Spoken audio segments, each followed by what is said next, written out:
Reviens au Seigneur. Toi qui écoutes cette vidéo, sache que ce n'est pas un hasard si tu es tombé dessus ce soir. Tu as connu le Seigneur, tu as fait des expériences avec lui, tu sais ce que tu as vécu avec Jésus. Mais à cause des problèmes de la vie, à cause des prières non exaucées, à cause de l'abus de pouvoir venant de certains dirigeants dans l'Église, certains pasteurs, certains hommes et femmes de Dieu, tu as décidé d'abandonner la foi. Ou des fois, tu sais que toi-même, tu as rétrogradé et tu t'es éloigné vraiment du Seigneur. J'aimerais te dire qu'il est encore possible pour toi aujourd'hui de revenir à Christ. Revenir à Jésus, ce n'est pas forcément revenir dans une communauté spécifique. Ah, avant, j'ai prié sur Paris, donc maintenant que je reviens à Jésus, je dois repartir sur Paris. Non.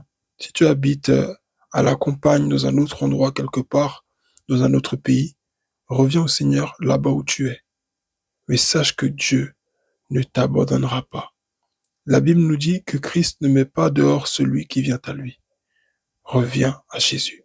Nous avons l'image du fils prodigue qui est parti de chez son père et en ayant réclamé sa part d'héritage, il est parti, il a tout dilapidé, mais ensuite, il est revenu sans rien.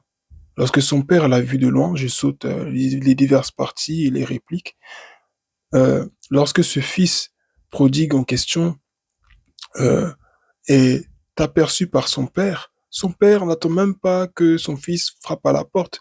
Il court à sa rencontre, il l'enlace et à la fin de l'histoire, il organise même une fête en son honneur. Sache qu'il y a une grande fête dans le ciel lorsqu'une âme se donne au Seigneur.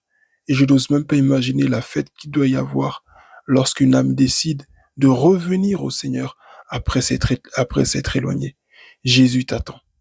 Tout ce que je peux te dire ce soir, c'est que Jésus t'attend. Peu importe ce que tu as fait, peu importe tout le mal que tu as commis, peut-être que tu étais un homme de Dieu, peut-être que tu es parti en prison, peut-être que tu as commis des fautes graves. Il n'y a pas un péché qui puisse être aussi grand que l'amour que Dieu a pour toi. Il n'y a pas un péché qui puisse autant peser dans la balance, qui puisse peser plus lourd dans la balance que l'amour, la grâce que Dieu t'a réservée.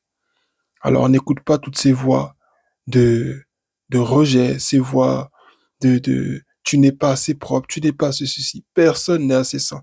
Et tous ceux que tu vas venir trouver à l'église ne sont pas plus saints que toi non plus. Alors reviens au Seigneur, c'est le moment.